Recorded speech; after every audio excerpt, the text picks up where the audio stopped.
आप सबका यहां बहुत बहुत स्वागत। इतने दूर दूर से आप हमारी बात सुनने आए, इसके लिए आप सबको दिल से धन्यवाद और जोहार।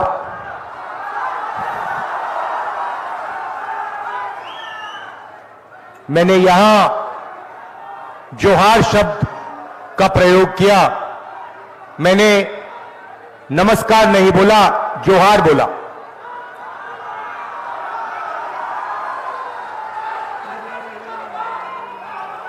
क्यों? क्योंकि ये आदिवासियों का शब्द है, इसमें आपकी आवाज अच्छी गूंजती है, आपकी आवाज अच्छी सुनाई देती है। भाइयों और बहनों, ये जो चुनाव है, ये आदिवासियों के भविष्य के लिए, दलितों के भविष्य के लिए, पिछड़ों के भविष्य के लिए एक बहुत जरूरी चुनाव है। इस चुनाव में कांग्रेस पार्टी, इंडिया गठबंधन, चंपाई सोरेन जी, हेमंत सोरेन जी और हम सब मिलकर संविधान की रक्षा कर रहे हैं। ये भाइयों और बहनों, ये कोई मामूली किताब नहीं है। ये जो किताब है, जिसको हम कॉन्स्टिट्यूशन कहते हैं, ये आपकी आवाज है। ये आदिवासियों की, दलितों की, पिछड़ों की, गरीबों की आवाज है और बीजेपी इस आवाज को चुप करना चाहते हैं। इस कॉन्स्टिट्यूशन को, इस संविधान को फाड़कर फेंकना चाहते हैं। जो भी आदिवासियों को मिला है, आज तक हिंदुस्तान में जो भी आपको मिला है, वो इस किताब ने आपको दिया है। आप एक साथ, हमारे साथ, कांग्रेस पार्टी के साथ, आपके बड़े बड़े नेताओं ने इस किताब के लिए कुर्बानी दी थी, अपनी जान दी थी और आज इस किताब को, कॉन्स्टिट्यूशन को, संविधान को बीजेपी के लोग खत्म करने में लगे हुए हैं। भाइयों और बहनों, संविधान से आपको आरक्षण मिलता है, संविधान से आपको नौकरियां मिलती है, संविधान से आपके बच्चों की शिक्षा होती है, संविधान से आपका अस्पताल में इलाज किया जाता है। अगर ये मिट जाएगा तो आदिवासी कहीं के नहीं रहेंगे, दलित और पिछड़ा वर्ग कहीं का नहीं रहेगा। सारा का सारा 10-15 अरबपतियों के हाथ में चला जाएगा। अदानी नाम है, आप जानते हो, उसकी नजर आपकी जंगल, जमीन और जल पर है और नरेंद्र मोदी उसके लिए काम करता है। और अदानी जी चाहते हैं, नरेंद्र मोदी जी चाहते हैं कि ये जो किताब है ये खत्म हो जाए और उनका बिना इस किताब के राज चले। हम ये कभी नहीं होने देंगे। इस किताब को हम कभी नहीं खत्म होने देंगे। इस किताब के लिए हम जान देने को तैयार हैं। सारे के सारे आदिवासी, मैं, चंपा सोरेन जी, हेमंत सोरेन जी, कल्पना सोरेन जी, सारे के सारे इस किताब की रक्षा के लिए जान देने को तैयार है। भाइयों और बहनों, मैं आपको एक जरूरी बात कहने आया हूं। आपको हम आदिवासी कहते हैं। आदिवासी शब्द का मतलब वो लोग जो इस जमीन के पहले मालिक हैं।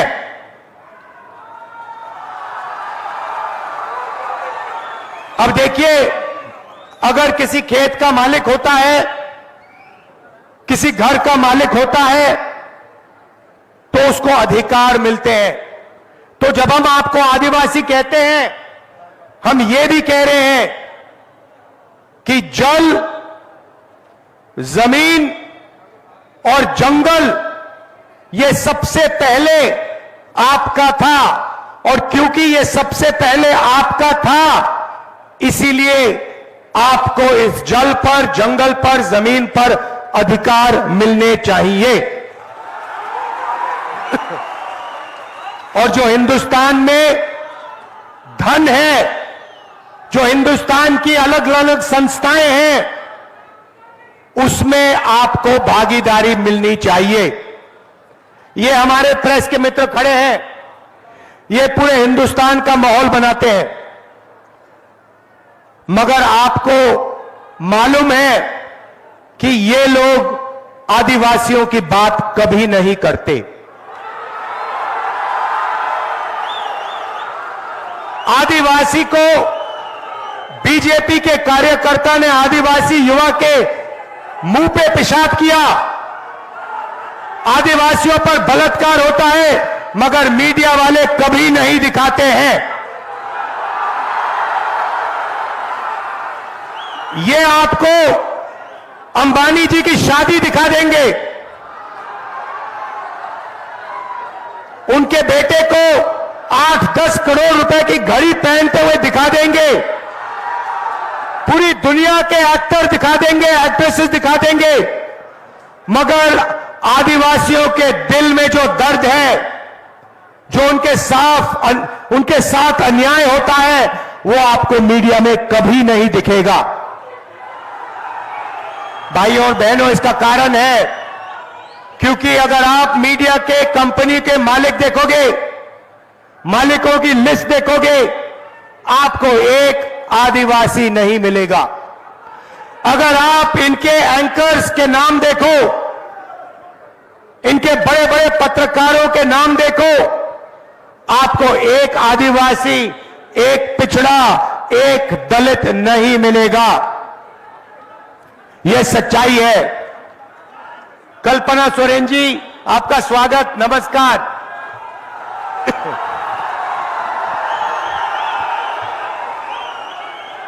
देखिए, इनके पति को, जो चीफ मिनिस्टर हैं, उनको जेल में डाल दिया है। आदिवासी चीफ मिनिस्टर को बीजेपी ने जेल में डाला है।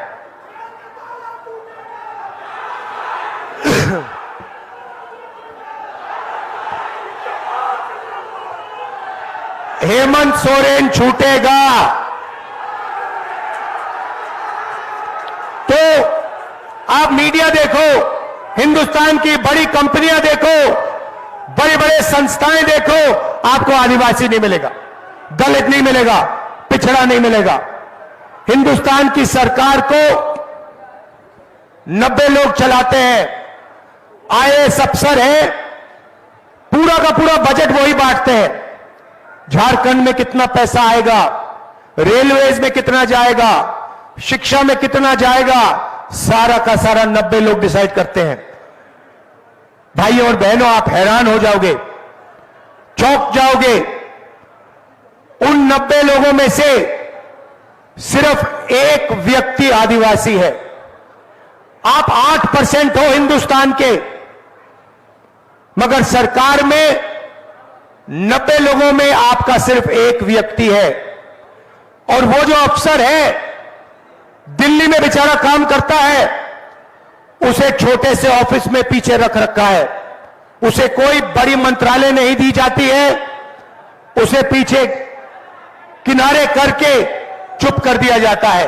भाइयों और बहनों, अगर हिंदुस्तान की सरकार 100 रुपए खर्च करती है, बजट में 100 रुपए खर्च करती है, तो आदिवासी अफसर 10 पैसे का निर्णय लेता है। आप सोचिए, आपकी आबादी 8% और आपकी भागीदारी 100 रुपए में से 10 पैसे। यह है आपकी सच्ची हालत बीजेपी की सरकार में। कोई आवाज नहीं है। हम आपको आदिवासी कहते हैं, वो आपको वनवासी कहते हैं।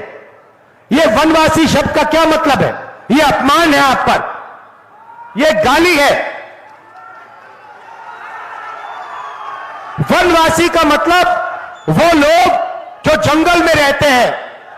नहीं, आप वनवासी नहीं हो, आप आदिवासी हो। आप वो लोग नहीं हो जो जंगल में रहते हैं, आप वो लोग हो जिनका जमीन पर, जल पर, जंगल पर पहला अधिकार बनता है। और वो आपको अधिकार नहीं देना चाहते हैं, वो आपको दबाना चाहते हैं और आपको बड़े बड़े शहरों में डोमेस्टिक वर्कर का काम करवाना चाहते हैं, मजदूरी करवाना चाहते हैं। वो नहीं चाहते कि आपके बच्चे इंजीनियर बने, डॉक्टर बने, लॉयर बने। ये फर्क है उनमें और हम में।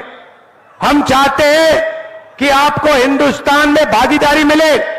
हम चाहते हैं कि आदिवासी युवा आगे बढ़े, इंजीनियर बने, डॉक्टर बने, लॉयर बने, बिजनेस चलाएं, बड़े बड़े उद्योगपति बने। हम ये चाहते हैं। भाई और बहनों, आप सोचिए, आज ये आपको वनवासी कहते हैं और फिर पूरे हिंदुस्तान से जंगल को मिटाना चाहते हैं। जंगल वो अदानी को देते हैं और फिर कहते हैं भैया आप लोग वनवासी हो। कुछ ही साल में ये लोग जंगल खत्म कर लेंगे, सारा का सारा जंगल अदानी को दे देंगे और फिर आपसे कहेंगे भैया आप तो वनवासी हो, अब तो वन है ही नहीं, तो आप जाके भीख मांगो। ये इनकी सच्चाई है। भाइयों और बहनों, इनकी नीयत खराब है। ये नहीं चाहते कि आप आगे बढ़े। आप किसी भी बीजेपी नेता से पूछो, मैं चैलेंज करता हूं, आप किसी भी बीजेपी नेता से पूछो और उससे कहो कि आप हमें बताओ कि हम आदिवासी हैं। राहुल गांधी ने कहा कि जमीन पर, जंगल पर, जल पर हमारा पहला हक बनता है क्योंकि हम यहां पहले मालिक थे। किसी भी बीजेपी नेता से पूछो और उससे कहो कि यह सच है या नहीं, वो आपको जवाब नहीं दे पाएगा। वो आपसे कहेगा नहीं भाई, आप तो वनवासी हो, आप जंगल में रहो, आप ऐसे सवाल मत पूछो, अधिकार की बात मत करो।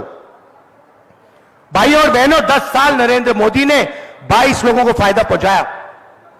मैं आपको आज सिर्फ 2-3 चीजें कहने आया हूं। हम आपके लिए क्या करने जा रहे हैं। यहां मुझे आदिवासी महिलाएं दिख रही हैं, आप यहां खड़ी हो। मैं आपको बताना चाहता हूं हम आपके लिए क्या करने जा रहे हैं।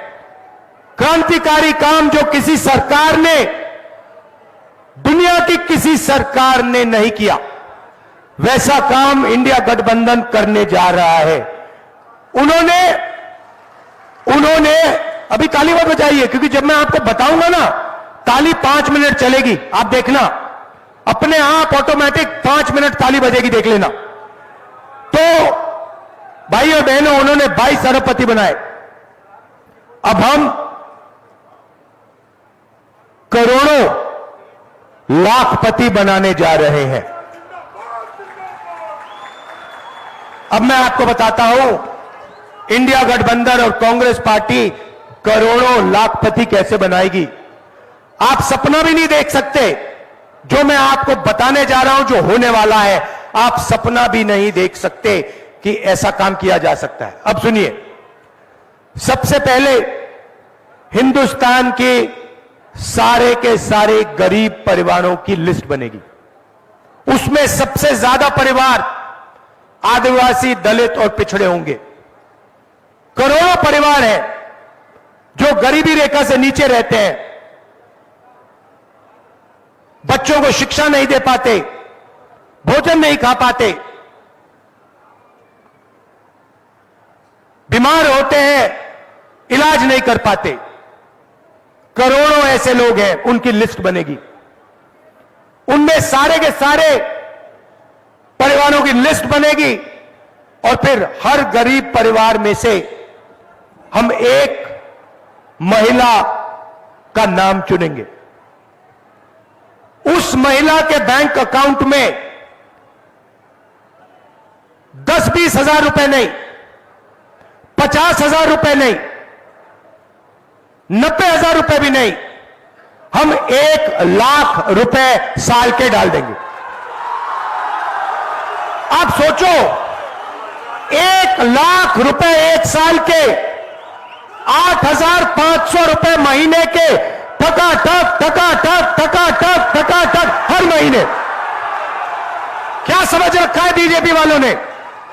अगर वो उनको करोड़ों रुपए दे सकते हैं तो हम करोड़ों लोगों को लाखपति बनाएंगे। करो जो करना है, कहना है जो कहो। मीडिया वाले जितना चिल्लाना है चिल्लाओ आप लोग। हम करोड़ों आदिवासियों को, दलितों को, पिछड़ों को लाखपति बनाने जा रहे हैं। बैंक अकाउंट पे साल का 1,00,000 रुपए डालेंगे। ये लो, ऐतिहासिक काम है भाई और बहनों। आदिवासियों की जिंदगी बदल जाएगी, दलितों की, पिछड़ों की जिंदगी बदल जाएगी। आप अपने बच्चों का इलाज कर पाओगे, उनको शिक्षा दिलवा पाओगे, स्वादिष्ट भोजन दिलवा दोगे। 1,00,000 रुपए भाई और बहनों, करोड़ों महिलाओं को। अब बहुत सारे लोग मुझसे पूछ रहे हैं, राहुल जी आप महिलाओं को क्यों दे रहे हो? हमने क्या गलती की, पुरुषों ने क्या गलती की, मैं आपको बताना चाहता हूं। देखिए, 21वीं सदी में स्त्री और पुरुष दोनों काम करते हैं, मजदूरी करते हैं, जॉब करते हैं, नौकरी करते हैं।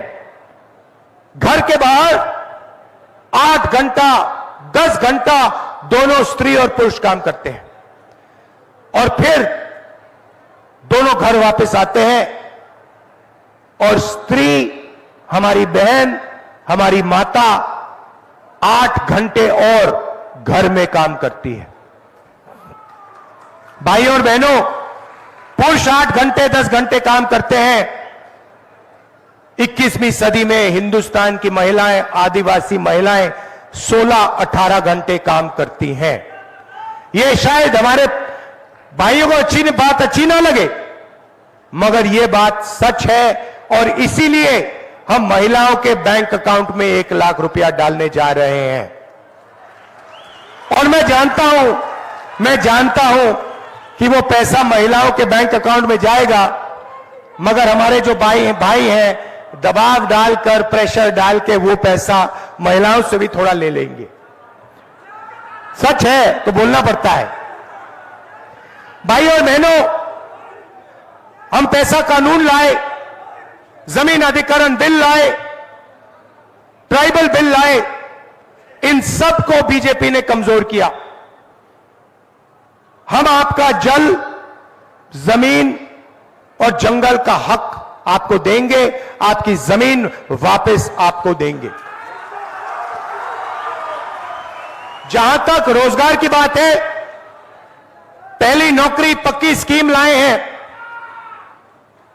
जो भी ग्रेजुएट है, college graduate, school, university graduate, diploma holder, आदिवासी वर्ग, दलित वर्ग, पिछड़ा वर्ग, गरीब, जनरल कास्ट के लोग, माइनॉरिटी, जो भी डिप्लोमा होल्डर्स हैं, कॉलेज और यूनिवर्सिटी के ग्रेजुएट्स हैं, उनको हम पहली नौकरी का अधिकार देने जा रहे हैं।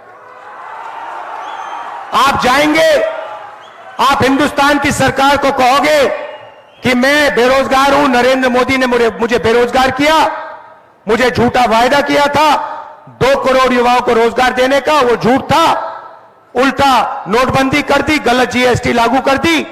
अब मैं इंडिया सरकार से अपना अधिकार मांगना चाहता हूं, मुझे आप पहली नौकरी दीजिए, यह आपका अधिकार है। जैसे ही आप सरकार को कहोगे, सरकार को यह पूरा करना पड़ेगा, यह अधिकार आपको देना पड़ेगा। 1 साल की नौकरी, बेहतरीन ट्रेनिंग, 8,000 रुपए महीने के, साल के 1,00,000 रुपए आपके बैंक अकाउंट में जाएंगे। हिंदुस्तान के सारे बेरोजगार युवाओं को इस स्कीम से जबरदस्त फायदा होगा। किसानों की बात करता हूं। किसानों को बीजेपी ने दबाया, कुचला, मध्य प्रदेश में उन पर गोली मारी। हम पहला काम किसानों का कर्जा माफ करने जा रहे हैं और किसानों को पहली बार दुनिया में कानूनी एमएसपी दी जाएगी। आप जो भी उगाते हो उसके लिए हम एक कानून बनाएंगे कि कम से कम दाम पर, उससे कम दाम पर नहीं बेचा जा सकेगा। आपको कम से कम बेहतरीन दाम अपने अनाज के लिए, शुगर केन के लिए, धान के लिए गारंटी करके कांग्रेस पार्टी सरकार देगी। आखिरी बात रही है मजदूरों की बात। आप मनरेगा में काम करते हो, आशा आंगनवाड़ी की महिलाएं काम करती हैं। आज आपको मनरेगा में 250 रुपए मिलता है ना। चुनाव के बाद इंडिया की सरकार आएगी, 400 रुपए मिलेगा। और आशा और आंगनवाड़ी महिलाएं जो है उनकी आमदनी हम दुगनी कर देंगे। आप लोगों को ठेकेदारी प्रथा से सबसे ज्यादा नुकसान होता है। आपको परमानेंट सरकार में और पब्लिक सेक्टर में परमानेंट नौकरी नहीं दी जाती। आपको ठेकेदारी सिस्टम से नौकरी दी जाती है। जब भी ये आपको निकालना चाहते हैं आपको निकाल देते हैं, कम पैसा देते हैं, ठेकेदार फायदा उठा ले जाता है, आपके जेब में कुछ आता नहीं। सही बात है ना। सरकार में, अब सुनो, इलाज सुनो, सरकार में पब्लिक सेक्टर यूनिट में ठेकेदारी प्रथा को हम खत्म करने जा रहे हैं। अगर आदिवासी भाइयों को, बहनों को, दलित बहनों भाइयों को, ओबीसी भाइयों और बहनों को, जनरल कास्ट गरीब लोगों को, माइनॉरिटी के लोगों को सरकार में नौकरी मिलेगी, पब्लिक सेक्टर में नौकरी मिलेगी तो परमानेंट नौकरी मिलेगी, पेंशन के साथ नौकरी मिलेगी, ठेकेदारी प्रथा के साथ नौकरी नहीं मिलेगी। यह मैं आपसे कहना चाहता था। अंत में भाइयों और बहनों, इसको बचाना है, यह आपकी आवाज है। हम सब मिलकर आपकी आवाज को बचाएंगे। ये आरक्षण को खत्म करना चाहते हैं। मैं आपको स्टेज से गारंटी दे रहा हूं, ये जो 50% का लिमिट बना रखा है, आरक्षण पर लिमिट बना रखा है, इस लिमिट को 50% को हम फाड़ के फेंक देंगे, आरक्षण को हम 50% से ज्यादा कर देंगे, तो सबको फायदा होगा। हम सबको लेकर एक साथ आगे बढ़ेंगे। ये नफरत फैलाते हैं, हम मोहब्बत की दुकान खोलेंगे, इनके नफरत के बाजार में मोहब्बत की दुकान खोलेंगे। आप सबका दिल से धन्यवाद। नमस्कार, जय हिंद, जोहार।